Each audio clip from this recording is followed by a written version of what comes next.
सभी को राधे राधे, जय श्रीमन नारायण। आपके अपने YouTube चैनल प्रेम भक्ति में फिर से एक बार स्वागत है। कैसे हैं आप लोग? आशा करती हूँ कि माता अन्नपूर्णा और भगवान शिव की असीम कृपा आप सभी को प्राप्त हो, आप सभी स्वस्थ हो और अच्छे हो। इसी के साथ आज हम सुनेंगे भगवान शिव और माता अन्नपूर्णा की कहानी। तो चलिए मन में करते हैं भगवान भोलेनाथ का ध्यान और कथा को सुनते हैं। एक समय की बात है, काशी निवासी धनंजय की पत्नी का नाम सुलक्षणा था। उसे सभी सुख प्राप्त थे, केवल वह निर्धन थी। उसके पास धन का अभाव होने के कारण वह बहुत ही दुखी रहती थी। यह दुख उसे हर समय सताता रहता था। एक दिन सुलक्षणा अपने पति से बोली कि स्वामी, आप कुछ कार्य क्यों नहीं करते?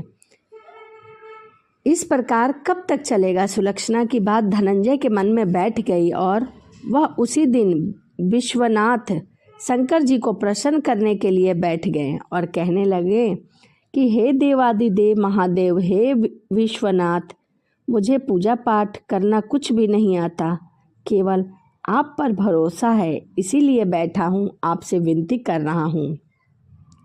वह 2-3 दिन तक भूखा प्यासा वहीं बैठा रहा। यह देखकर भगवान शंकर आए और उनके कानों में बोले, अन्नपूर्णा अन्नपूर्णा अन्नपूर्णा। इस प्रकार 3 बार भगवान शंकर ने माता अन्नपूर्णा का नाम लिया। इसी सोच में धनंजय पड़ गया कि मंदिर से मैं तो कई भगवान हैं, लेकिन यह माता अन्नपूर्णा कौन है?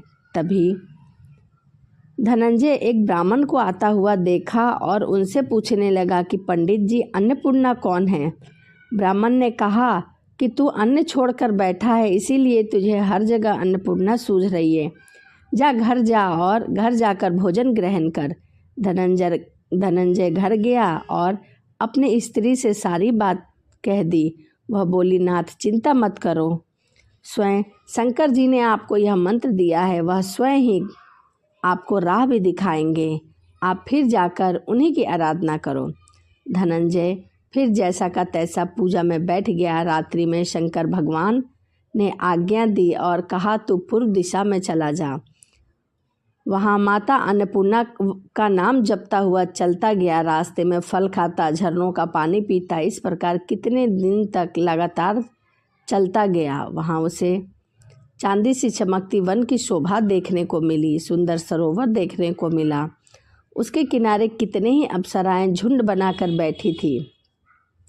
उनमें से एक कथा सुनती